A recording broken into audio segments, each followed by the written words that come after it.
On my honor, I will do my best to do my duty to my country. On my honor, I will do my best to do my duty to my country. I reaffirm my allegiance to the three promises of the Scout Oath. I reaffirm my allegiance to the three promises of the Scout Oath. I thoughtfully recognize and take upon myself I thoughtfully recognize and take upon myself the obligations and responsibilities of the rank of Eagle Scout. the obligations and responsibilities of the rank of Eagle Scout. On my honor, On my honor, I will do my best to make my training an example I will do my best to make my training an example, and make my rank make my rank and influence strongly count and influence strongly count for better scouting for better scouting and for better citizenship and for better citizenship in my troop, in my troop, in my community, in my community, and in my contact with other people, and in my contact with other people, regardless of race, regardless of race, color, color, or creed. or creed. To this I pledge my sacred honor. To this I pledge my sacred honor. The Eagle Scouts in the audience, you may now be seated. Other Scouts, lower the sign. Gentlemen,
the rest of this motley crew up here. Logan Kendle. Logan also had a project that gave back to his church in his instance. Logan has always been noted also in the troop for his enthusiasm, and I liken Logan to a baseball player. Every good team has a guy that's in that fourth slot in the batting order who bats cleanup. Logan eats clean up. On one camp out, we were at Chickahominy Riverfront Park. I was starting to clean up after the meal, and Logan had already made his rounds after his patrol, ate to every other patrol, and helping to deal with their leftovers. And I went to put a pot away, and Logan said, "No, that one hasn't been washed." "It looks clean to me, Logan." He said, "Trust me, it hasn't been washed. I just cleaned it to get the leftovers out." But then I missed probably the quintessential Logan scouting moment. Dr. Quinn was there. I believe you were there, Mr. McNellis, and Joe Durante. They were driving back from Annapolis in a driving, cold, miserable rain, having decided to a man not to stay overnight the second night. And I am told on good authority that Logan fell asleep in the middle of a mouthful of food.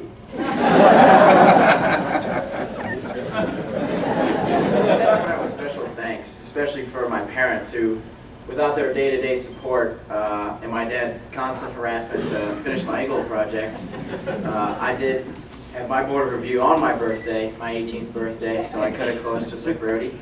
I would never made it without him. Dr. Adams for all his guidance, help, and encouragement through scouting and Sea Scouts. Mr. Wanger for helping me get off to the right foot in scouting.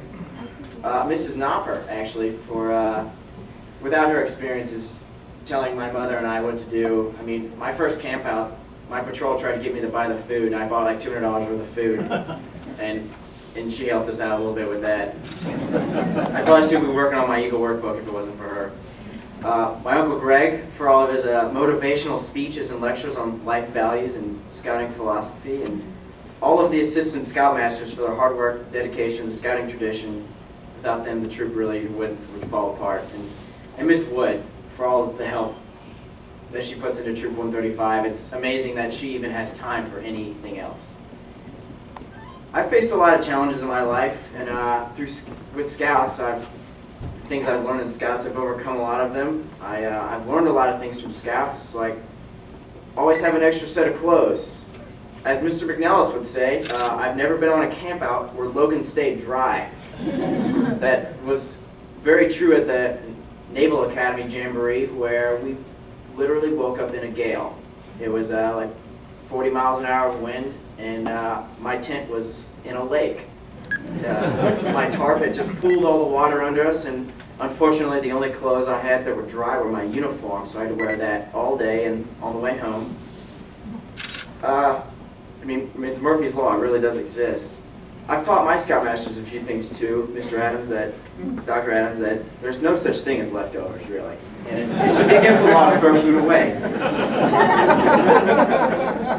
Scouting's left me with several trades and skills, such as cooking, the need to pack lighter, and first aid, which maybe got me into my current college major choice.